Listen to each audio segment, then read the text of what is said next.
Friends, आपका स्वागत है आपके चैनल ब्रेन फूड में।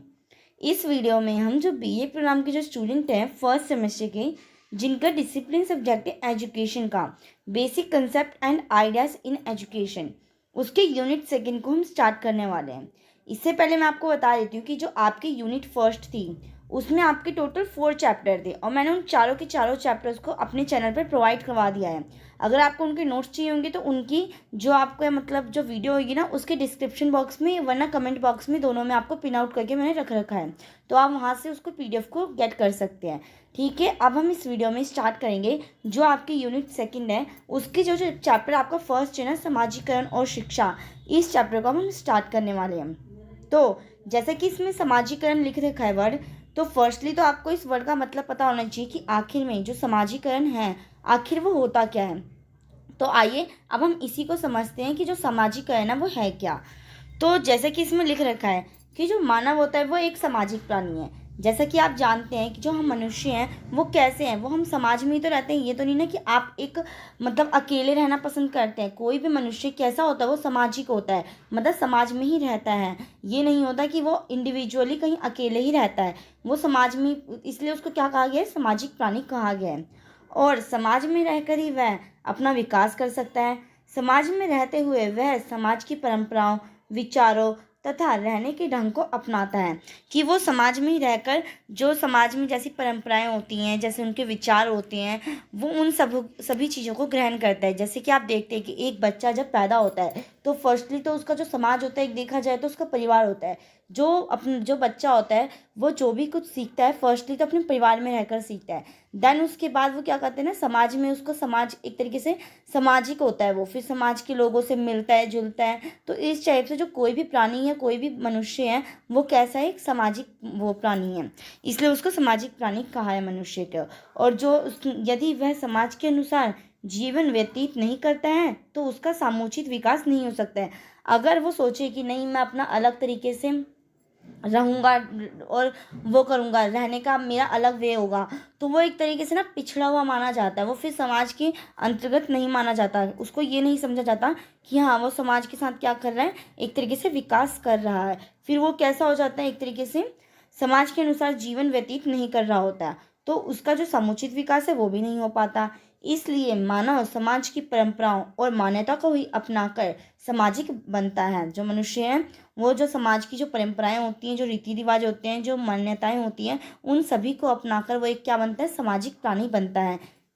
सरल शब्दों में कहें ना हम, तो समाजीकरण का अभिप्राय होता है, अगर इजी वे में अगर आप देखें, मतलब कि समाजीकरण का अभिप्राय होता है सीखने की उस प्रक्रिया से है, मतलब जिसमें जन्म के बाद जीव क्रमश सामाजिक गुणों को सीखने के परिणाम स्वरूप एक सामाजिक प्राणी या मानव के रूप में परिवर्तित होने लगता है।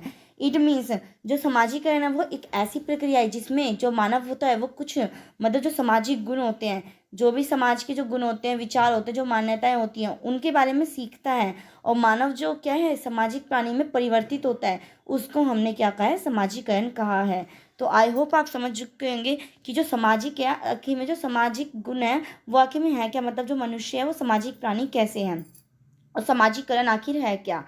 जैसे इसमें लिख भी रखा है कि अर्थात यह एक प्रकार का सीखना है जिसमें व्यक्ति क्या करता है, सामाजिक बनता है, जिसके द्वारा बालक उन मांगों के अनुरूप कार्य करता है जो उसके समाज में अपेक्षित होती हैं। वो उसी के अकॉर्डिंग कार्य करता है जो समाज में स्वीकार्य होती हैं। जैसे कि अगर देखा जाए कि अतः सामाजिकरण में एक और व्यक्ति विशेष होता है और दूसरी ओर सामाजिक मूल्य और मान्यताएं। जैसे कि अब इसमें लिख भी रखा है कि व्यक्ति विशेष की उन मूल्य और मान्यताओं तक पहुंचने की चेष्टा या कोशिश ही समाजीकरण है। अगर इन शॉर्ट वे में कहा जाए, जैसे कि मैंने आपको बताया कि समाजीकरण सामाजिक व्यवहार को सीखने की एक प्रक्रिया को कहते हैं। एक आपका पूरा कंक्लूजन जो इतनी बड़ी डेफिनेशन के तौर पे इन्होंने एक संक्षेप में मैंने लिख दिया ब्रीफली, कि जो समाजीकरण वो क्या है, एक मतलब समाजीकरण सामाजिक व्यवहारों को सीखने की प्रक्रिया होती है, जो हम समाज में रहकर जो वहाँ के व्यवहार सीखते हैं कि समाज में हमें कैसे उठना बैठना बोलना और किस तरह का व्यवहार करना चाहिए, किस तरह का आचरण रखना चाहिए समाज के लिए, उन सबको हमने क्या कहा है, समाजीकरण कहा है। तो आई होप आप समझ चुके होंगे कि समाजीकरण का अर्थ क्या है। बट मैंने आपके लिए एक और डेफिनेशन ले आई हूँ जिससे कि आपको बिल्कुल भी वो ना हो, कंफ्यूजन ना क्रिएट हो और आपको और अच्छे से एक्सप्लेन हो जाए। बाकी तो आप इतनी लाइन से भी समझ चुके होंगे कि जो समाजीकरण है वो समाज की जो व्यवहार होते हैं उनको सीखने की प्रक्रिया को हमने समाजीकरण कहा है। इसमें भी सेम यही चीज़ लिख रखी है कि समाजीकरण का अर्थ उस प्रक्रिया से है ना जिसके द्वारा व्यक्ति अन्य व्यक्तियों से अंतःक्रिया करता हुआ सामाजिक आदतों, विश्वासों, रीति रिवाजों, इन सभी जो क्रियाएं होती हैं इनको क्या करता है, सीखता है। सेम बात वही कह दिया बट इसने थोड़ा सा बढ़ा चढ़ा कर कह दिया है। अगर आपको पेपर में लिखना होता है तो आप कैसे लिखेंगे, आपकी जो डेफिनेशन है ये लिखेंगे और लास्ट में ये ज़रूर ब्रीफ में ना कभी भी ये जो 3 पॉइंट्स होते हैं ना ऐसे ऐसे करके आप कभी भी संक्षेप में ये करके और लिख दिया करें, क्योंकि टीचर की नज़र सीधे क्या पढ़ते हैं, उस बात आपके जो ब्रीफ आपने लिखा होता है ना ब्रीफली उस पर पड़ जाती है। तो टीचर क्या करता है ना उसको चेकआउट कर लेता है। अगर उसमें आपने अच्छे से डेफिनेशन लिख रखेगी तो आपको एक तरीके से जो टीचर होगा वो ऊपर का तो इतना पढ़ता भी नहीं है, फिर वह सोचता है कि हाँ उसने उसके अंदर भी बहुत अच्छा ही लिख रखा होगा। तो इस टाइप से एक इमेजिनेशन बन जाती है टीचर के। तो यही बात है कि इसमें भी जैसे इसमें बढ़ा चढ़ा कर लिख रखा है तो पेपर में तो कभी भी ये तो होता है ना कि 20 मार्क्स का क्वेश्चन होता है, 15 मार्क्स का क्वेश्चन होता है।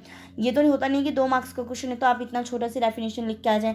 तो इसलिए मैंने आपको पेपर के स्टाइल में कि पेपर में किस चीज़ की डिमांड होती है क्वेश्चंस की, उसी में मैंने आपको ये सब स्ट्रक्चर वे में मैंने आपको दे रखा है कि आप इसको अच्छे से मैनेज करके लिख पाएंगे पेपर में। ठीक है, तो इसमें यही चीज़ लिख रखी है कि जो भी हम समाज में रहकर जो व्यवहार सीखते हैं उसको हमने समाजीकरण कहा है।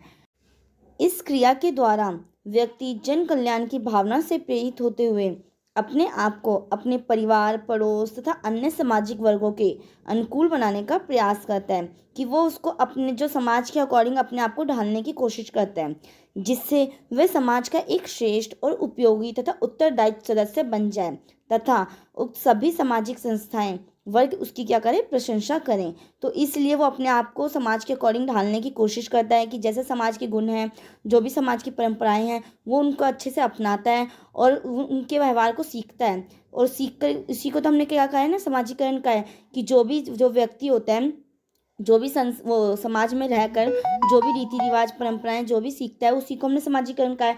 तो वो इन सभी क्रियाओं को सीखता है जिससे कि वो समाज का क्या बन जाए, एक श्रेष्ठ, उपयोगी तथा उत्तरदायी सदस्य बन जाए और सब उसकी क्या करें, प्रशंसा करें। यही क्या है, आपका समाजीकरण का अर्थ है। तो आई होप आपको समझ आ चुका होगा कि आखिर में जो आपका सोशलाइजेशन है, समाजीकरण है, वो है क्या। अब हम देखते हैं समाजीकरण की परिभाषाएं जो विभिन्न विद्वानों ने क्या क्या दी हैं।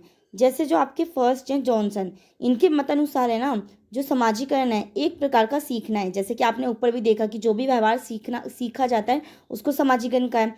तो वह ये है कि समाजीकरण एक प्रकार का सीखना है जो सीखने वाले को सामाजिक कार्य करने योग्य क्या करता है, बनाता है, कि वो समाज के लिए सामाजिक कार्य कर पाए, वो उसको उस योग्य उसको उस एबिलिटी तक उसको पहुंचाता है। ये है आपका समाजीकरण जॉनसन के मत अनुसार। और नेक्स्ट है आपका हार्टले ने समाजीकरण की परिभाषा देते हुए ये कहा है ना, इसके अनुसार समाजीकरण क्या है, ये वह प्रक्रिया है जिसके द्वारा व्यक्ति अपने आप को समुदायों के आदर्शों के अनुकूल बनाता है। इट मीन्स जैसा उसका समाज है वो उसको उसमें ढालने की अपने आप को कोशिश करता है, समाज के अनुरूप बनाने की कोशिश करता है। तो ये है, हार्टल ने इसकी डेफिनेशन इस टाइप से दी है कि जो सामाजिकरण है वो ये है कि जो व्यक्ति होता है अपने आप को जो समुदायों के आदर्शों के अनुसार बनाता है, उसको अपने अनुकूल बनाने की कोशिश करता है, उसके अनुकूल बनने की कोशिश करता है, समाज के अनुकूल, उसको हमने समाजीकरण कहा है। अब नेक्स्ट है आपके ग्रीन के अनुसार, इनके मत अनुसार जो समाजीकरण वह प्रक्रिया है जिसके द्वारा बच्चा सांस्कृतिक विशेषताओं, निज स्वरूप और व्यक्तित्व को क्या करता है, प्राप्त करता है। वो इन सब चीज़ों के बारे में एक तरीके से सीखता है। इसी को समाजीकरण ग्रीन के अनुसार कहा गया है। इससे आपको ये पता चलता है, जितनी भी परिभाषाएं हैं इससे ये स्पष्ट होता है ना कि समाजीकरण के द्वारा मानव समाज में ठीक प्रकार से रहना सीखता है।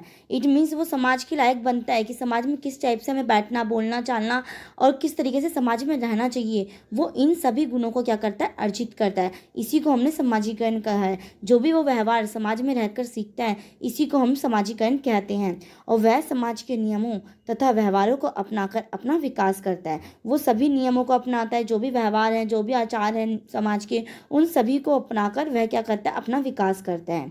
तो आई होप आप समझ चुके होंगे कि जो वो है समाजीकरण है वो है क्या। मैंने बहुत अच्छे से आपको समझाने की कोशिश की है। फिर भी अगर आपको कुछ भी वर्ड्स में कुछ भी प्रॉब्लम होती है तो आप मुझे कमेंट सेक्शन में कमेंट कर देना, मैं आपको रिप्लाई दूंगी, जिससे कि आपकी जो भी प्रॉब्लम होगी वो क्लियर हो जाएगी। ठीक है, अब हम देखते हैं समाजीकरण की विशेषताएं। आखिर में इसकी क्या क्या विशेष है, मतलब इसकी क्या क्या प्रॉपर्टीज़ हैं।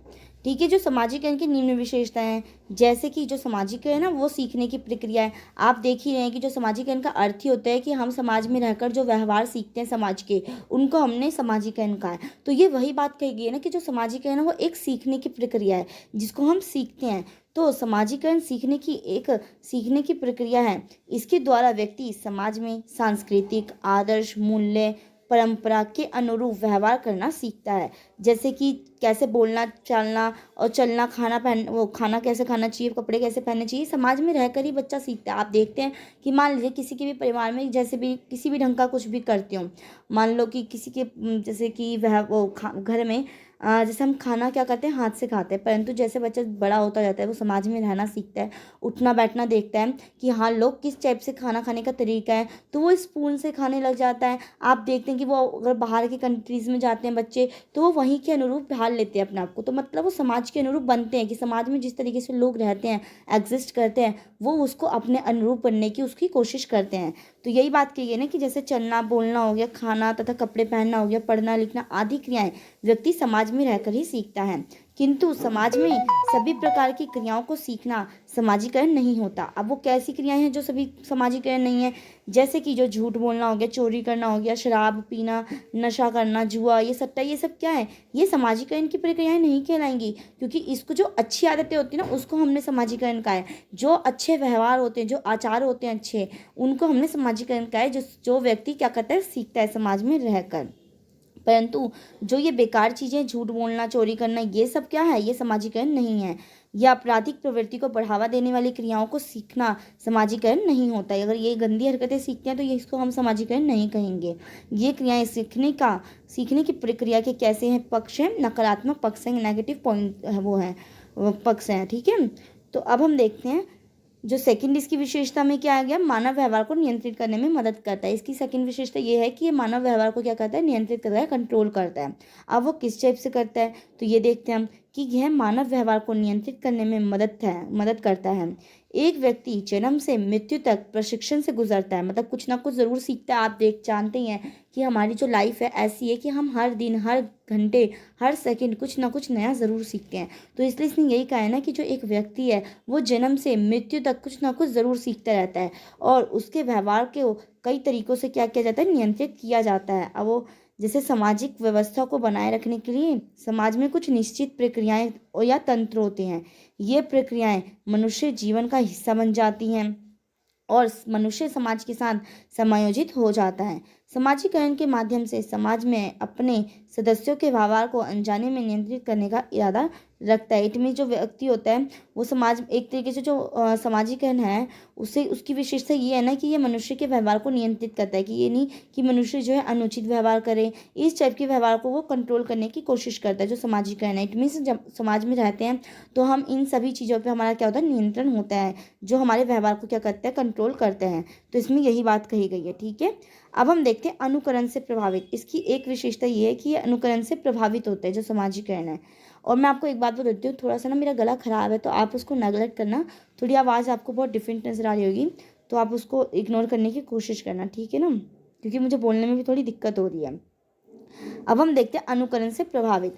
जैसे कि इसमें लिख रखा है कि समाजीकरण की प्रक्रिया में अनुकूलन का विशेष महत्व होता है। जैसे कि बालक अपने परिवार, पड़ोस, खेल के साथियों तथा अनेक दूसरे संगठनों से प्रत्यक्ष व अप्रत्यक्ष दोनों लोगों के व्यवहारों का क्या करता है, अनुकरण करता है। दूसरों के व्यवहारों का क्या करता है, वो अनुकरण करता है। मतलब एक तरीके से कॉपी करना कहते हैं हम। अनुकरण का मतलब होता है किसी की हम क्या करते हैं, कॉपी करते हैं, वो कहते हैं हम उसको, अनुकरण को, नकल एक तरीके से हिंदी में कहूँ तो मैं। तो यही है कि जो समाज में बच्चा जब रहता है तो वो अपने दोस्त हो गए, परिवार हो गया, आस पड़ोस हो गए, पड़ोसी लोग हो गए, इन सब का वो अनुकरण कर एक तरीके से करता है, चाहे वो डायरेक्ट वे में करें या इनडायरेक्ट वे में करें। इस प्रकार से वह बहुत से सामाजिक व्यवहारों और गुणों को सीखता है, और इस टाइप से वो नए नए गुण जो होते हैं उनको भी सीखता है, जो सामाजिकरण की प्रक्रिया को क्या कर देते हैं, सरल बना देते हैं। जैसे कि आप जानते हैं कि अगर जैसे कि वो परिवार में रहकर बच्चा, अगर उसके घर वाले बहुत अच्छे से बात करते हैं, आप करके सबसे बात करते हैं, तो जो बच्चा होता है वो भी आप करके ही बोलना सीख जाता है। वो कैसी उसकी क्रिया है, वो मतलब क्या करता है, अनुकरण करता है, वो नकल करता है उनकी, बड़ों की। तो इससे वो एक अच्छी आदत सीखता है। तो ये भी तो एक गुण हो गया ना, सामाजिक गुणों को सीखता है। तो ये कि वो क्या करते हैं, एक तरीके से ये सामाजिकरण की प्रक्रिया को सरल बना देते हैं। तो इसके अंदर यही कहा गया है। तो आई होप आप समझ चुके होंगे कि जो सामाजिकरण है उसकी विशेषताओं में अनुकरण से भी प्रभावित होता है। जो सामाजिकरण है ये भी है एक इसकी विशेषता। नेक्स्ट पॉइंट आपका कि सामाजिकरण एक सतत प्रक्रिया है। इट मीन जो सामाजिकरण है वो हमेशा ही चलने वाली प्रक्रिया है। जब से आपका जन्म होता है तब से आप एक तरीके से कुछ ना कुछ ज़रूर सीखते रहते हैं समाज में रहकर। तो इसलिए जो सामाजिकरण है वो भी क्या है, सतत प्रक्रिया है, कंटिन्यूटली वे में चलने वाली प्रक्रिया है। सामाजिक और सतत प्रक्रिया का मतलब ये होता है ना कि ऐसी प्रक्रिया जो आज तो हम सीख ही रहे हैं, साथ साथ जो हमारी भावी पीढ़ियाँ वो भी इन सब चीज़ों को सीखती है। जैसे कि आप मान लीजिए कि आप अगर आपके जो पेरेंट्स हैं, आपके पेरेंट्स ने जो व्यवहार जो सीख रखा है वो आप में भी वो होता है ना, हस्तांतरण, ट्रांसफ़र होता है ना, कि वो आपको भी अच्छा व्यवहार करवाते हैं, आपको भी अच्छा व्यवहार सिखाते हैं। तो ये क्या हो गया, एक सतत प्रक्रिया ही तो हो गई ना, जो क्या है, कंटिन्यूटी वे में चलती ही रहती है। तो इसलिए सामाजिकरण को क्या कहा है, ये सतत प्रक्रिया है। तो ये इसकी एक विशेषता है कि जो सामाजिकरण है वो कैसा है, वो है सतत प्रक्रिया है। सामाजिकरण जीवन भर चलने वाली प्रक्रिया है। जब कोई बच्चा वयस्क हो जाता है तो यह समाप्त नहीं होता, क्योंकि एक बच्चे के वयस्क हो जाने पर सामाजिकरण समाप्त नहीं होता, बल्कि ये और ज़्यादा एक तरीके से चलता रहता है। संस्कृति का आंतरिकरण पीढ़ी दर पीढ़ी जारी रहता है। जैसे कि आप जानते हैं कि हमारी संस्कृति, जो कस्टम्स और जो रिचुअल्स होते हैं वो हमारी एक पीढ़ी से दूसरी पीढ़ी में हस्तांतरण होता है। तो किस वे में, क्योंकि वो सामाजिकरण कैसी प्रक्रिया है, वो सतत प्रक्रिया है, क्योंकि आज जो एक पीढ़ी सीख रही है वो तो कल दूसरी पीढ़ी भी सीखती है। तो इसलिए जो भी हमारे जो सांस्कृतिक व्यवहार होते हैं वो हमारी कैसी है, पीढ़ी दर पीढ़ी जारी रहती है। और संस्कृति के आंतरिकरण के माध्यम से समाज स्वयं को कायम रखता है। इसके सदस्य संस्कृति को अगली पीढ़ी तक पहुंचाते हैं और समाज का क्या रहता है, अस्तित्व बना रहता है। तो ये समझ चुके कि ये इसकी एक विशेषता ये भी है कि जो वो सामाजिकरण है वो सतत प्रक्रिया है। नेक्स्ट आपका पॉइंट है, सामाजिकरण की प्रक्रिया द्वारा संस्कृति का हस्तांतरण होता है। अब वो कैसे होता है, जैसे कि मैंने आपको अभी ऊपर बताया कि जब ये सतत प्रक्रिया है तो एक पीढ़ी से दूसरी पीढ़ी में इसका क्या होता है, एक तरीके से ट्रांसफर होता है, हस्तांतरण होता है। कि जब एक जैसे आपके माता पिता के कुछ गुण हैं वो आप में आते हैं, जो आपके गुण होंगे वो आपके बच्चों में जाएंगे। तो इस टाइप से ये पीढ़ी दर पीढ़ी क्या होता रहता है, जो संस्कृति होती है वो आपकी वो हस्तांतरित होती रहती है, ट्रांसफर होती रहती है। व्यक्ति अपनी संस्कृति मुख्यतः अपने परिवार से सीखता है, क्योंकि जैसे कि बच्चा पहली बार जो उसकी पहली जो सीखने की कुछ भी जो भी बच्चा सीखता है वो अपने परिवार में रहकर ही सीखता है। तो इसलिए इसने कहा है ना, जो संस्कृति है ना वो मुख्य है, जो आपके जो कस्टम्स हैं वो मुख्यतः जो बच्चा होता है वो परिवार में रहकर ही सीखता है, तथा बड़े होने पर जो उसने सीखा है परिवार के नए सदस्यों को सिखाता है। और जब वो बड़ा हो जाता है तो जो परिवार में जो नए सदस्य आते हैं, जैसे छोटे बच्चे आपके भाई बहन होते हैं या आपके जो चाचा ताऊ के जो बच्चे होते हैं, आप उनको भी वो गुण वो करते हैं ना, सिखाते हैं। तो इसलिए इसने कहा है कि जब वो बड़े होने लगते हैं तो जो उनके पास जो होते हैं गुण वो दूसरे को सिखाते हैं, परिवार के नए सदस्य को सिखाता है। और इस प्रकार संस्कृति का क्या होता रहता है, हस्तांतरण एक पीढ़ी से दूसरी पीढ़ी को होता रहता है। तो यही इसकी विशेषता है। नेक्स्ट है कि आजीवन प्रक्रिया है, कि कैसी प्रक्रिया, ये जीवन भर चलने वाली प्रक्रिया है। सामाजिकरण की एक विशेषता, मुख्य विशेषता आजीवन प्रक्रिया है। इट मीन्स यह जब तक आप जीते हैं तब तक ये प्रक्रिया चलती रहती है, क्योंकि आप कुछ ना कुछ नया हमेशा सीखते रहते हैं और दूसरे को भी सिखाते रहते हैं। सामाजिकरण की प्रक्रिया व्यक्ति के जन्म से लेकर मृत्यु पर्यंत तक चलती रहती है। जैसे कि मैंने आपको बताया कि जब तक आपकी मृत्यु नहीं हो जाती, जब तक किसी भी इंसान का जो शरीर है वो नष्ट नहीं हो जाता, तब तक वो प्रक्रिया जो है वो सामाजिकरण की ये प्रक्रिया चलती रहती है। व्यक्ति के जीवन में कभी ऐसा समय नहीं आता जब उसको सीखने के लिए कुछ ना मिले, क्योंकि हर सेकंड, हर मिनट, हर व्यक्ति कुछ ना कुछ नया ज़रूर सीखता रहता है। नेक्स्ट पॉइंट है इसकी एक ये भी विशेषता थी, क्योंकि ये क्या है, एक आजीवन प्रक्रिया समाजीकरण। नेक्स्ट इसकी विशेषता में कि समाज का प्रक्रियात्मक सदस्य बनने की प्रक्रिया। अब इसमें क्या है इसकी विशेषता कि जो समाजीकरण है ना, वो समाज का प्रक्रियात्मक सदस्य बनने की प्रक्रिया है। अभी मैं आपको बताऊंगी इसका मतलब क्या है कि समाजीकरण की प्रक्रिया के द्वारा जो बालक होता है वो सामाजिक कार्यों में भाग लेने योग्य बनता है। तो इसका मतलब यही है कि जो समाज में एक रहकर जो बच्चा क्या करता है, एक तरीके से सामाजिक कार्यों में पार्टिसिपेट करता है, जो कार्य करता है समाज में रहकर, उसको हमने क्या कहा है, प्रक्रियात्मक क्रिया कहा है। और उसमें बच्चा क्या करता है, सदस्य बनने की प्रक्रिया है समाजीकरण। ठीक है। समाजीकरण सामाजिक शिक्षण की प्रक्रिया है। इस प्रक्रिया में नवजात शिशु पालन पोषण के क्रम में अपने सामाजिक वातावरण, परिवार, समुदाय या विद्यालय आदि के व्यवहारों को क्या करता है, नियंत्रित करता है तथा वंचित एवं अवंचित व्यवहार प्रतिमानों में अंतर करना सीख जाता है कि क्या चीज़ सही है, क्या चीज़ गलत है, क्या राइट है, क्या अनुचित है, क्या उचित है, इन सब में वो डिफरेंस करना सीख जाता है। और इस प्रकार सामाजिकरण के द्वारा ही कोई बालक समाज का सामान्य सदस्य क्या कर पाता है, बन पाता है। ये आपने देख लिया। अब मैंने ना इसी जो विशेषताएं हैं, ये तो मैंने अभी आपको ऊपर बिल्कुल अच्छे से एक्सप्लेन करके हर चीज़ विशेषता बता दी, जो आपके 9 पॉइंट्स हैं। बट अब इसमें क्या है ना कि सामाजिकरण की विशेषताओं को मैंने इन शॉर्ट वे में बता दिया आपको कि समाज का वह क्षेत्र जिसके अंतर्गत व्यक्ति विभिन्न प्रकार की अंतर्क्रियाएं करता है। इस प्रकार सामाजिकरण की विशेषताओं को स्पष्ट किया जाता है। वो किस तरीके से कि जैसे कि अब इन्हीं को ना मैंने पॉइंट वाइज बता दिया है जो शॉर्ट में, कि सामाजिकरण एक आजन्म प्रक्रिया है, मतलब कि आपके जन्म से लेकर आपकी मृत्यु पर्यंत तक ये चलने वाली प्रक्रिया होती है, आजीवन प्रक्रिया है, सतत प्रक्रिया है। और जो समाजीकरण है वो कैसा है कि ये अनुकरण की प्रक्रिया होती है कि बच्चा देख कर ही, और भावी पीढ़ी क्या जो संस्कृति होती है वो हमारी क्या होती है, हस्तांतरण होती रहती है। तो ये सब है इसकी विशेषता में, यही मैंने शॉर्ट पॉइंट में लिख दिया है कि हाँ, आपको जब आप ये नोट्स को रिवाइज करें तो आपको ईजी हो अपने कंसेप्ट को वो करने में, क्लियर करने के लिए। तो ये कैसी प्रक्रिया, मृत्यु तक यथावत चलने वाली प्रक्रिया है। समाजीकरण की प्रक्रिया में व्यक्ति समाज द्वारा स्वीकृत सामाजिक प्रतिमानों तथा मूल्यों को सीखता है। नेक्स्ट है आपका कि इसकी प्रक्रिया समय और स्थान के सापेक्ष होती है। फोर्थ पॉइंट आपका कि यह संस्कृति को आत्मसात करने की प्रक्रिया की आत्मसात मतलब कि एक पीढ़ी से दूसरी पीढ़ी में ट्रांसफर करने की प्रक्रिया है।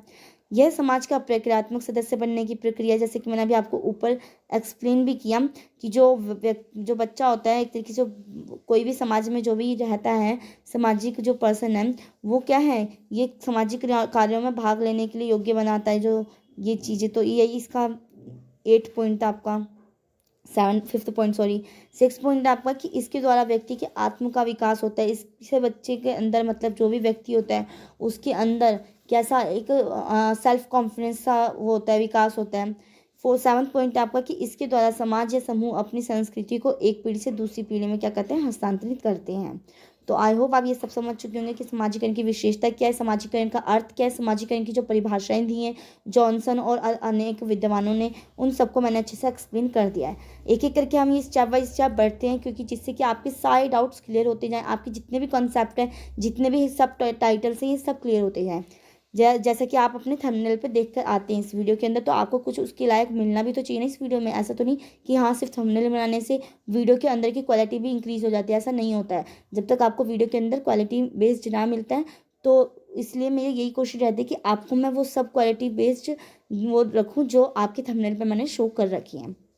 9 पॉइंट है कि यह व्यक्ति को मानव कल्याण का व्यवहार सिखाता है और यह व्यक्ति को एक श्रेष्ठ और योग्य नागरिक बनने में भी मदद करता है। जो सामाजिक है, तो ये रियल फैक्ट है कि ये क्या करता है, हमारा मानव कल्याण करता है, मानव कल्याण का व्यवहार सिखाता है हमें। अब आप देखते हैं कि सामाजिकरण का आखिर में क्या आवश्यकता है। जो सामाजिकरण है इसका महत्व क्यों है, क्यों इतनी इंपॉर्टेंस है, सामाजिकरण क्यों होना चाहिए, किस लिए आवश्यकता है इसकी, अब वो इसके बारे में हम चर्चा करते हैं। ठीक है। तो जैसा कि इसमें लिख रखा है स्वयं का विकास, पहले ये मैं आपको बता देती हूँ कि सामाजिकरण की प्रक्रिया मनुष्य के जीवन की सर्वाधिक महत्वपूर्ण प्रक्रिया होती है। और जैसे कि मैंने आपको बताया, क्योंकि जब तक आप समाज में रहकर नहीं कुछ सीखते, समाज के लायक पर्सन नहीं बनते, तो आप कैसे होंगे, आप समाज से बिल्कुल हट कर रहेंगे। तो आप एक सामाजिक प्राणी नहीं कहलाएंगे। जैसे कुछ कुछ आपने देख रखे होंगे, कुछ पर्सन होते हैं जो इंट्रोवर्ट होते हैं, वो समाज के साथ रहना नहीं जानते, समाज में कैसे बोलना चालना बैठना उठना कैसे चाहिए, उनको वो व्यवहार नहीं आता, क्योंकि वो सामाजिक गुण को नहीं सीखते हैं। तो वो क्या होते हैं, वो बिल्कुल समाज से हटकर होते हैं, एक तरीके से अछूत हम आप कह लीजिए। कि मतलब कि वो समाज के रहने लायक नहीं होते हैं, तो इस टाइप से होते हैं। परंतु जो व्यक्ति जो समाज में रहता है, समाज में उठना बोलना बैठना चालना सीखता है, तो वो सामाजिक वो होता है, पर्सन होता है, व्यक्ति होता है। ठीक है, तो यही है कि ये बहुत ज़्यादा इंपॉर्टेंट होते हैं मनुष्य के जीवन के लिए। और समाजीकरण के महत्व तथा इसकी आवश्यकता को निम्नलिखित मतलब निम्न रूपों में स्पष्ट किया गया कि आखिर में इसकी आवश्यकता क्यों है समाजीकरण की। तो इसका एक आवश्यकता ये है क्योंकि वो स्वयं का विकास, it means development of self, कि हम खुद का एक तरीके से विकास करते हैं समाजीकरण के द्वारा। व्यक्ति का खुद का विकास होता है समाजीकरण जब वो मतलब सामाजिक जो गुण होते हैं वो सीखता है, तो उसके अंदर का खुद का एक विकास होता है। अब मान लीजिए कोई भी आप चीज़ें अच्छी चीज़ें सीखते हैं, कोई भी गुण सीखते हैं, तो वो आपके अंदर के आपको ही तो वो करता है ना, डेवलप करता है, आपका ही तो विकास करता है ना, एक व्यक्ति का ही तो विकास होता है उसमें। तो इसलिए ये एक पॉइंट आपके इसलिए इम्पोर्टेंट है जो समाजीकरण है। ठीक है, अब हम देखते हैं समाजीकरण का दूसरा महत्व स्वयं के विकास में, मतलब इसका महत्व है कि स्वयं के विकास में प्रतिबिंबित होता है, मतलब कि इसका मिरर होता है। कुले का कहना है कि सामाजिक आत्मचेतन संप्रेक्षण पर आधारित होता है, कि जब हम संप्रेक्षण करते हैं, इट मीन्स जैसे कन्वर्सेशन होती है, आपका कम्युनिकेशन होता है, इस पर बेस्ड होता है। इसका अर्थ यह है कि जब व्यक्ति दूसरों के संपर्क में आता है, जब आप दूसरों के संपर्क में दूसरों से बातचीत करेंगे तभी तो एक सामाजिक पर्सन भी कहलाए थे यहाँ पर, तभी अन्यथा अन्यथा के विचार का संप्रेक्षण उसमें होता है, तभी वह अपने को पहचानने का क्या करता है, पहचानने का प्रयत्न करता है, और इससे अपने आप के भाव का उदय होता है और स्वयं का विकास भी होता है। तभी आप अपने आप को एक तरीके से सेल्फ डेवलप मान सकते हैं। बिना दूसरों के संपर्क में आए उसमें आत्मचेतन का बोध नहीं होता और ना ही वह स्वयं का विकास कर पाता है, ना ही तो वो अंदर, ना ही उसके अंदर बुद्धि का एक विकास होता, ना वो खुद का डेवलप कर पाता है। अगर वो समाज के साथ नहीं रहना सीखता है तो सामाजिक गुण नहीं सीखता, वो समाज के साथ कैसा व्यवहार हमें सीखना चाहिए समाज में रहकर, अगर वो नहीं सीखता है तो वो एक तरीके से समाज से हटकर रहता है, एक तरीके से वो सामाजिक पर्सन नहीं होता, सामाजिक प्राणी नहीं है।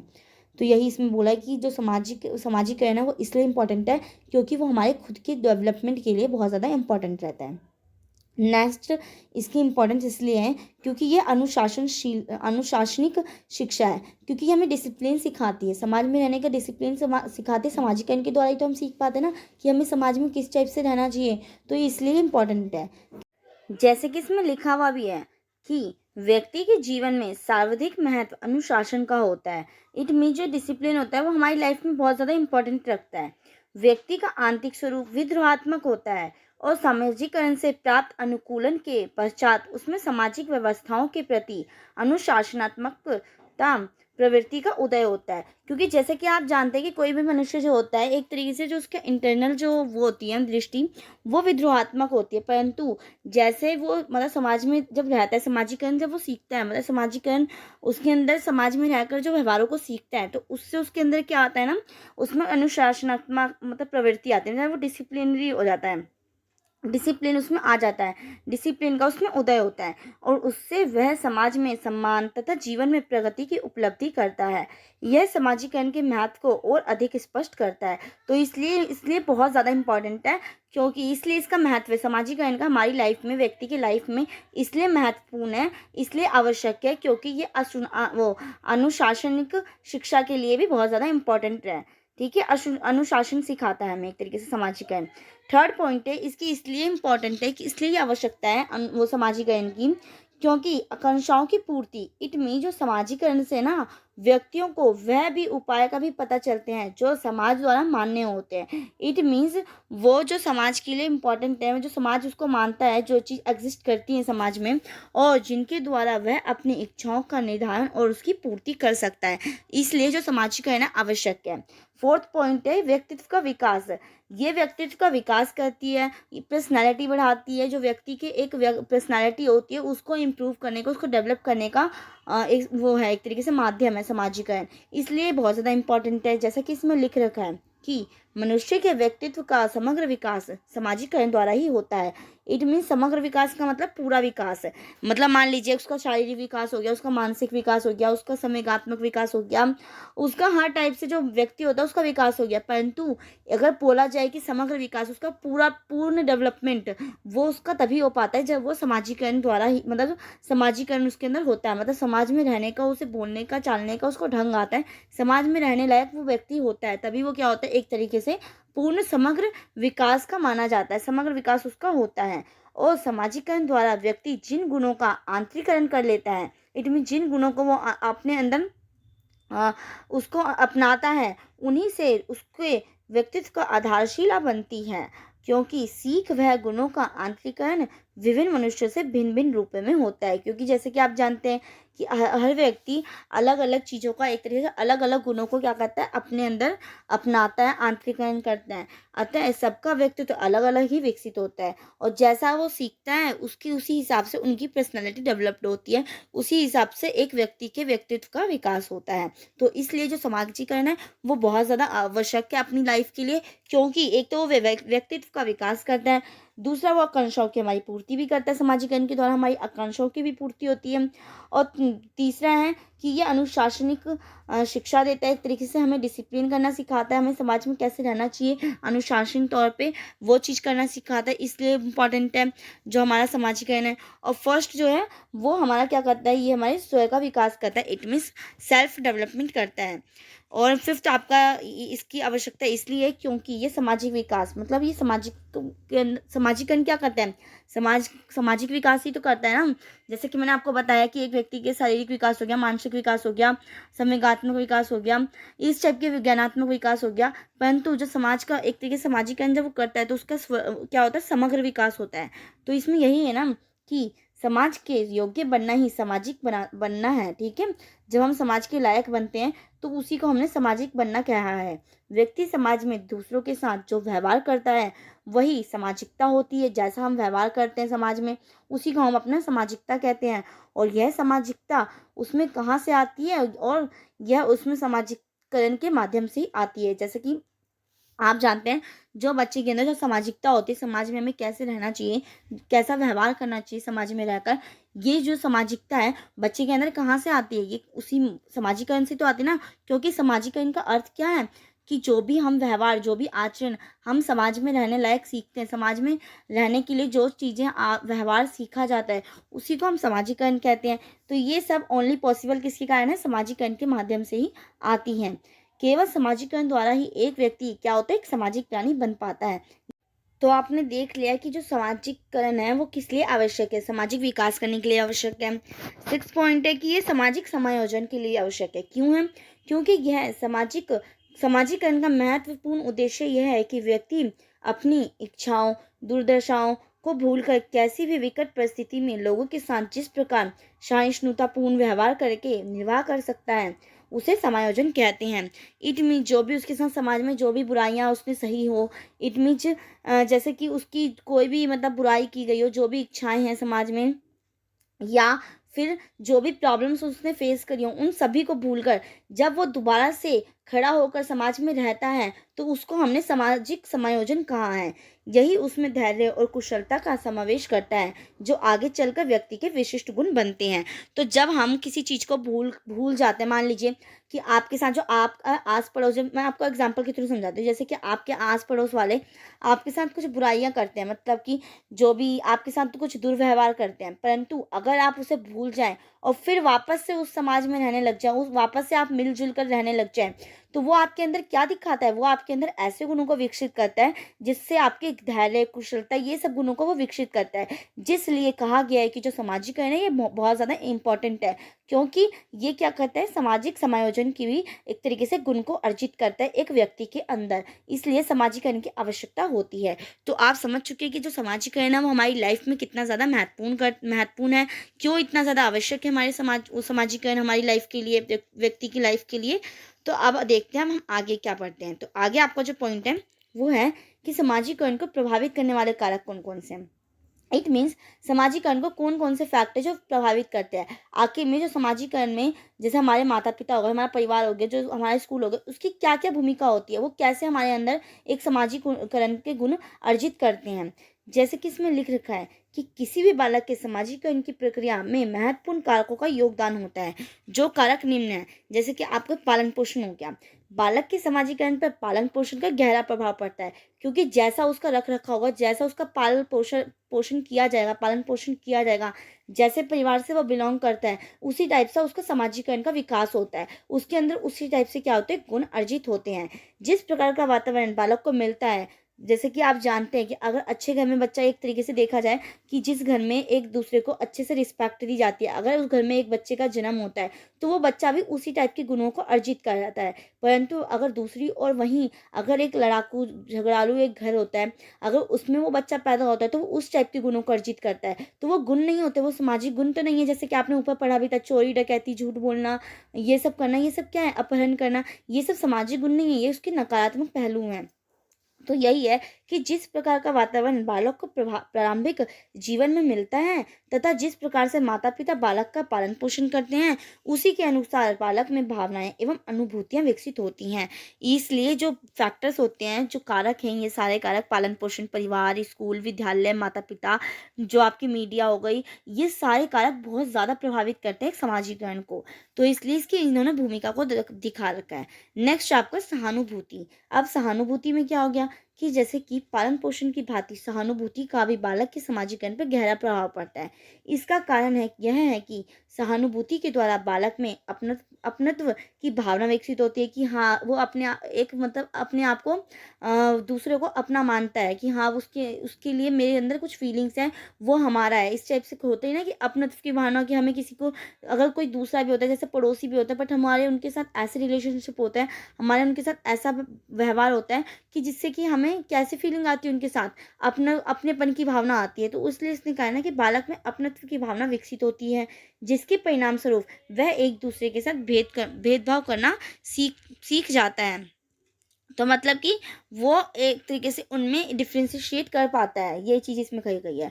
तो आपने देख लिया कि इसके फैक्टर क्या है, एक तरीके से सहानुभूति भी है। थर्ड आपका फैक्टर आ गया, कारक आ गए उसको सामाजिकरण को प्रभावित करने वाले सामाजिक शिक्षण। अब इसमें क्या है कि सामाजिक शिक्षण का भी बालक के सामाजिकरण पर बहुत ज़्यादा प्रभाव पड़ता है। बालक का प्रथम विद्यालय उसका घर ही होता है। जैसे कि मैंने आपको बताया कि बच्चा कोई भी हो, एक व्यक्ति कुछ मतलब एक बच्चा जब पैदा होता है, घर में ही सबसे पहले उसका एक तरीके से विकास होता है। सामाजिक विकास हो, चाहे शारीरिक विकास हो या फिर संवेगात्मक, ज्ञानात्मक, कोई भी विकास होता है, बच्चे का पहले उसका विद्यालय ना होकर उसका घर होता है। एक तरीके से देखा जाए तो उसका प्रथम विद्यालय उसका घर ही होता है, जिसमें उसके माँ बाप, भाई बहन, चाचा चाची इत्यादि जो उसको सिखाते हैं, वो गुण क्या करता है, वो अपने अंदर समाहित करता है। तो इसलिए जो सामाजिक शिक्षण होता है, इसका भी बहुत ज़्यादा गहरा प्रभाव पड़ता है बच्चे के सामाजिकरण के विकास में। नेक्स्ट है पुरस्कार एवं दंड। पुरस्कार एवं दंड का भी इफेक्ट पड़ता है सामाजिकरण के विकास में। जैसे कि बालक के समाजीकरण में पुरस्कार एवं दंड का भी महत्वपूर्ण प्रभाव पड़ता है।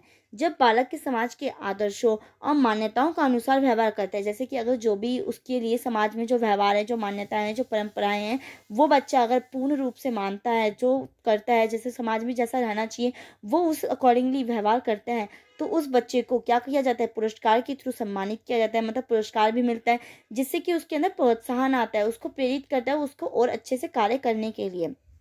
और इसके विपरीत जब बालक असामाजिक कार्य करते हैं, जैसे चोरी डकैती, झूठ बोलना, अपहरण करना, तो उनको क्या दिया जाता है, दंड दिया जाता है। तो यही सब तो है ना, सामाजिकरण के अंदर यही चीज़ें आती है कि सामाजिकरण के अंदर जो व्यक्ति होते हैं क्या करता है, व्यवहारों को सीखता है। नेक्स्ट है आपका वंशानुक्रम। अब वंशानुक्रम के थ्रू कैसे बच्चा एक उसके सामाजिकरण पर प्रभाव पड़ता है। आप जानते हैं कि जैसे कि देखते हैं कि जो माता पिता के गुण होते हैं वो बच्चे के अंदर भी आते हैं। माता पिता एक दूसरे से अच्छे से व्यवहार करते हैं, जो भी जैसा उन्होंने अपने माता पिता के साथ व्यवहार किया होता है, तो बच्चा भी वो क्या करता है, वो गुण अर्जित देखता है। अगर मान लीजिए आपके मम्मी पापा हैं, जैसा वो अपने मम्मी पापा आपके दादा दादी के साथ व्यवहार करते हैं, वैसा ही जो आपके बच्चे हैं ना, वो भी आपके साथ व्यवहार करेंगे। तो यही चीज़ हो जाता है ना कि इसलिए कहा जाता है कि वंशानुक्रम भी होता है। जो सामाजिकरण है, वंशानुक्रम को भी, मतलब वंशानुक्रम है ना, वो भी सामाजिकरण को प्रभावित करता है। जैसे हमारी पीढ़ी पीढ़ी रहती है, वैसी आगे की जो पीढ़ियाँ होती हैं वो भी वैसे ही कार्य करती हैं। बालक में अनुकरण एवं सहानुभूति जैसे गुणों का भी में भी वंशानुक्रम की प्रमुख भूमिका होती है। जैसे कि आप जानते हैं कि जो बच्चे होते हैं वो अनुकरण करके ही सीखते हैं, अनुकरण से ही उनको शिक्षा मिलती है। वो अपने माता पिता को फॉलो करते हैं, उनके लिए जो उनके माता पिता होते हैं, जो शिक्षक होते हैं, एज अ रोल मॉडल होते हैं, वो उनको देखकर ही कुछ ना कुछ ज़रूर सीखते हैं। तो इसलिए कहते हैं ना कि ये जो गुण होते हैं ना, ये भी हमारे वंशानुक्रम ही चलते रहते हैं। इसलिए जो वंशानुक्रम है ये भी सामाजिकरण को बहुत ज़्यादा हद तक प्रभावित करता है। ये सभी तत्व बालक के सामाजिकरण के लिए उत्तरदायी होते हैं। नेक्स्ट आपका परिवार। अब परिवार में तो आपके दादा दादी, नाना नानी, चाचा चाची सब आ जाते हैं। परिवार एक तरीके से आपका समूह, जो भी आपका समूचा परिवार एक तरीके से होता है, जिसमें बच्चा एक तरीके से बालक जो होता है वो होता है, पैदा होता है, तो उससे भी उसका सामाजिकरण पर बहुत ज़्यादा इफेक्ट पड़ता है। अब वो कैसे, कि बालक के सामाजिकरण में परिवार का प्रमुख स्थान होता है। इसका कारण यह है कि प्रत्येक बालक का जन्म किसी न किसी परिवार में होता है, और जैसे जैसे बालक बड़ा होता है वैसे वैसे अपने माता पिता, भाई बहन और परिवार के अन्य सदस्यों के संपर्क में आते हुए प्रेम, सहानुभूति, सहनशीलता, सहयोग आदि अनेक सामाजिक गुणों को क्या करता है, सीखता है। तो इसलिए जो परिवार है उसकी भी भूमिका सामाजिकरण के विकास में बहुत ज़्यादा अहम भूमिका है। परिवार हो गया, वंशानुक्रम हो गया, और समाज हो गया आपका, ये सब क्या करता है, ये बालक के एक तरीके से सामाजिकरण के विकास के लिए बहुत ज़्यादा इंपॉर्टेंट रखते हैं। आपका पुरस्कार एवं दंड हो गए, तो ये सारे सामाजिकरण के विकास के लिए इंपॉर्टेंट है। ये बातें मैं आपको बार बार रिपीट इसलिए कर रही हूँ कि अगर आप ये वीडियो देख लेंगे तो आपको बाद में अलग से कुछ इसके लिए पढ़ने की नीड नहीं पड़ेगी। ये आपके एज अ रिवीजन क्लास भी हो जाएगी। अगर आपने इसको पहले से पढ़ रखा, और जिस बच्चे ने नहीं भी पढ़ रखा, तो उसके लिए तो ये यूज़फुल होगा, क्योंकि उसको एक तरीके से सारा कंटेंट एक जगह आपको प्रोवाइड हो रहा है, तो आपके लिए बहुत ज़्यादा बेनिफिशियल क्लास हो जाती है। ठीक है। नेक्स्ट आपका पड़ोस। पड़ोस की भी भूमिका होती है एक सामाजिकरण के विकास में। जैसे कि पड़ोस भी एक प्रकार का बड़ा परिवार होता है। देखा जाए तो पड़ोस क्या हो जाता है, एक आपके जैसे आपका घर हो गया, आपके घर के आसपास 3-4 घर होते हैं, 8-10 घर होते हैं, तो ये एक तरीके से बोला जाता है ना कि एक बड़ा परिवार के रूप में हो जाता है, क्योंकि बच्चा आप अपने घर से निकलने के बाद आस पड़ोस के घरों में भी जाता है, आप देखते हैं। तो इसलिए इसको एज अ बड़ा परिवार कहा जाता है। जिस प्रकार बालक परिवार के विभिन्न सदस्यों के साथ अंतःक्रिया के द्वारा अपनी संस्कृति के एवं सामाजिक गुणों को सीखता है, प्राप्त करता है, इसी दृष्टि से यदि पड़ोस अच्छा रहेगा तो बालक का व्यक्तित्व का भी प्रभाव पड़ता है। तो बच्चा भी कैसा रहेगा, बड़ा अच्छा रहेगा। तो इसलिए कहा जाता है कि जो पड़ोस, आस पड़ोस का भी व्यवहार कैसा होना चाहिए, अच्छा होना चाहिए। जो हमारा आस पड़ोस है वो भी साफ सुथरा होना चाहिए, वो भी, उनमें भी सामाजिक गुण अच्छे अच्छे होने चाहिए। तो जो बच्चा होगा, जो मतलब मान लीजिए जो उस आस पड़ोस के जो भी बच्चा होगा वो एक अच्छे गुणों को अर्जित कर पाएगा, क्योंकि वो घर में तो अच्छे गुण वो अर्जित करेगा ही, अच्छे गुणों को अपनाएगा ही अपनाएगा, और साथ में वो आस पड़ोस के भी अच्छे गुणों को अर्जित करने की वो करता है, उसके ऊपर प्रभाव पड़ता है। नेक्स्ट है आपका विद्यालय। अब विद्यालय से भी बच्चे के ऊपर बहुत ज़्यादा इफेक्ट पड़ता है, उसके सामाजिक गुणों के ऊपर। परिवार तथा पड़ोस के बाद स्कूल एक ऐसा स्थान होता है जहाँ बालक का सामाजिकरण होता है। स्कूल में रहते हुए बालक को जहाँ एक और विभिन्न विषयों की प्रत्यक्ष शिक्षा द्वारा सामाजिक नियमों, रीति रिवाजों और परंपराओं, मान्यता, विश्वासों एवं आदर्शों का मूल्य का ज्ञान होता है। जैसे कि आप देखते हैं कि स्कूल में बच्चे को बुकों के थ्रू भी, मतलब बुक्स के थ्रू क्या किया जाता है, ज्ञान देने की कोशिश की जाती है कि हाँ, हाँ, अब जैसे आप ही हैं, ये चैप्टर पढ़ रहे हैं, आप ये चैप्टर पढ़ लेना, आपके अंदर भी कुछ सामाजिक गुण अर्जित होते हैं कि हाँ, आप भी ये देखते हैं कि हाँ, हमें किस टाइप से व्यवहार करना चाहिए, हमारे समाज में रहकर हमें सामाजिक गुणों का व्यवहार किस टाइप से सीखना चाहिए। तो उसी टाइप से जो स्कूल है वो भी अहम भूमिका निभाता है हमारे परिवार और पड़ोस के बाद हमारे सामाजिकरण के विकास में। तो इसकी ये भूमिका भी आपकी हो जा रही है कि कैसी भूमिका रहती है परिवार। आपसे सीधी क्वेश्चन ये भी पूछ सकता है कि आपका परिवार, विद्यालय और आस पड़ोस कैसे भूमिका अदा करता है सामाजिकरण के विकास में। आपसे डायरेक्ट ये क्वेश्चन पूछ सकता है, तो आप इसको बहुत अच्छे से करके जाना। मैंने आपको इतने सारे पॉइंट्स भी लिखवा दिए हैं, तो यही है। अब आप मैंने इनको शॉर्ट वे में भी लिखवा रखा है, जैसे कि मैंने आपको विशेषताओं में भी लिखवाया था, या फिर मैंने सामाजिकरण के आपको दो दो परिभाषाएं भी दी थी। तो ये आपको मैं इसलिए देती हूँ ना कि हाँ, कई बच्चों को जैसे जब नोट्स रिवाइज करते होगे ना आप, तो ये आपके लिए बहुत ज़्यादा ईजी हो जाता होगा। अब जैसे मैंने लिख रखा है कि सामाजिकरण को प्रभावित करने वाले तत्व कौन कौन से हैं। जैसे घर हो गया आपका, तो ये भी बहुत ज़्यादा इफेक्ट करता है। सामाजिक, नैतिक एवं आध्यात्मिक मूल्यों का विकास करने में घर का योगदान रहता है। परिवार हो गया आपका, एक तो परिवार, घर के अंदर ही आपका परिवार आता है, तो परिवार सामाजिक विकास की प्रक्रिया में एक महत्वपूर्ण भूमिका निभाता है। इसका प्रभाव एक निरंतर होता है और पूरे जीवन काल तक चलता रहता है। ये कैसी प्रक्रिया है, सतत प्रक्रिया है। हमने इसकी विशेषताओं में भी देखा कि ये प्रक्रिया कैसी है, जो सामाजिकरण की प्रक्रिया सतत प्रक्रिया है, आजीवन चलने वाली प्रक्रिया है। तो इस टाइप से ये हस्तांतरण होने वाली प्रक्रिया हमारी संस्कृति का हस्तांतरण करती है। इसकी एक ये भी विशेषता हमने पढ़ी थी। अब आस पड़ोस के लोग जो आपके पड़ोसी हम कह लेते हैं, ठीक है, जिनको हम कहते हैं, तो ये पड़ोसी भी बहुत ज़्यादा इफेक्ट डालते हैं। जैसे कि आसपास के लोग उसकी भाषा विकास में महत्वपूर्ण योगदान निभाते हैं। इन लोगों का व्यक्ति या बालक पर दूरगामी प्रभाव देखने को मिलता है। आपकी जैसे जाति हो गई, समाज में जातिवाद अभी भी व्याप्त है, इसका भी प्रभाव समाजीकरण पर पड़ता है। नेक्स्ट आपका समुदाय कि हाँ, आपका समुदाय, आपके आसपास का समुदाय कैसा है। समुदायों में यदि एक से अधिक संप्रदायों के लोग रहते हैं तो उसमें समरसता नहीं, तो ऐसे समाज में विद्यालयों का वातावरण दूषित हो जाता है। नेक्स्ट आपका आ जाता है समाज। समाज भी बहुत ज़्यादा एक तरीके से वो करता है, भूमिका निभाता है सामाजिकरण के विकास के लिए। समुदाय का प्रत्यक्ष प्रभाव बालक के सामाजिक विकास पर पड़ता है। यहाँ उसका समाजीकरण होता है। अधिकार एवं कर्तव्य के ज्ञान के साथ साथ स्वतंत्रता के अनुशासन की जानकारी भी होती है। तो समाज में रहकर बच्चा बहुत से गुणों को अर्जित करता है।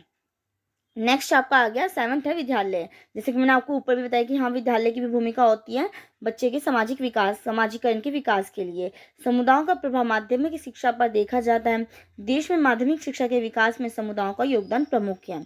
नेक्स्ट है पाठ्य सामग्री क्रियाएं। जैसे कि आपने देखा कि स्कूलों में प्रत्यक्ष रूप से मतलब बुकों के थ्रू क्या किया जाता है, उनका समाजीकरण का विकास किया जाता है। उन जैसे कि आप देखते हैं कि इसमें लिख रखा है कि स्काउटिंग, एनसीसी, संगीत, नाटक, नृत्य, फोटोग्राफी क्लब इत्यादि ये सब क्रियाएं करवा के भी उनको समाज में एक तरीके से समाज के व्यवहार के बारे में सिखाया जाता है।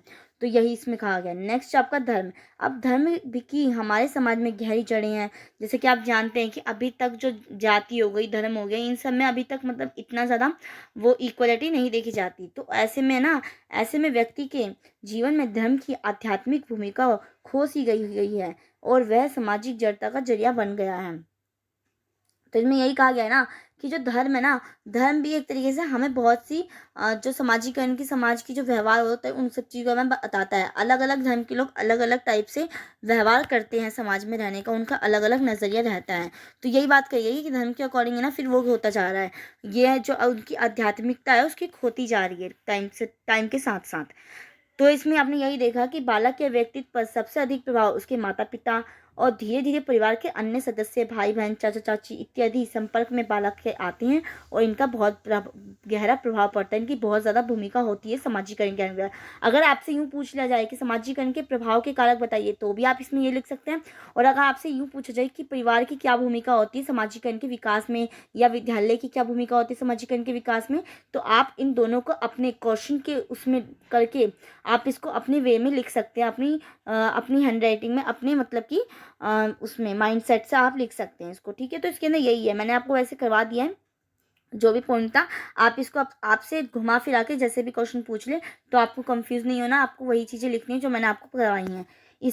इस प्रकार अपने घर परिवार से वह पारंपरिक मान्यताओं, मूल्य, आदर्शों और परंपराओं के संबंध में वह ज्ञान प्राप्त करता है और वो उन्हें अपने आचरण में लाता है, मतलब कि व्यवहार में लाता है। ठीक है, आचरण का मतलब मैंने आपको पिछले चैप्टर में भी बताया था कि आचरण का मतलब होता है हमारा व्यवहार। तो वो अपने व्यवहार में, बिहेवियर में उसको इंक्लूड करता है। तो आई होप आपको ये समझ में आ चुका होगा चैप्टर। इस चैप्टर में आपके ज़्यादा कुछ था नहीं, बहुत बेसिक चैप्टर था आपका, जो आपकी अपनी बुद्धि से भी आप इस चैप्टर को समझ सकते थे। और फिर भी मैंने आपको बहुत अच्छे से समझाने की, हर टॉपिक को बहुत अच्छे से समझाने की कोशिश करी है। तो आई होप आपको सब समझ में आ चुका होगा। ये इसके 8-10 पॉइंट थे जिसको मैंने सबटाइटल बना के आपके उसके अंदर की सभी चीज़ों को क्लियर कराया। जैसे कि इसमें आपने सामाजिकरण को प्रभावित करने वाले कारक को देखा, फिर आपने उसकी विशेषताएं देखी थी, उसका महत्व देखा था, जैसे कि आपने आवश्यकताओं को देखा था, फिर आपने इसकी वो देखी थी विशेषताएं, जिसमें मैंने आपको इसको छोटा पॉइंट करके करवाया था। ठीक है, और इसमें मैंने आपको बहुत अच्छे से एक्सप्लेन करके एक एक पॉइंट्स को बहुत अच्छे से एक्सप्लेन कर रखा था। तो ये आपको बहुत हेल्प करी होगी ये वीडियो आपको। अगर इसके नोट्स आपको चाहिए तो इसकी डिस्क्रिप्शन में मैंने लिंक डाल रखा है, आप वहाँ से उस नोट्स को गेट कर सकते हैं। Thank you. अब हम मिलते हैं नेक्स्ट वीडियो में, जब तक के लिए बाय। और अपने फ्रेंड्स को भी शेयर करना ना भूलना।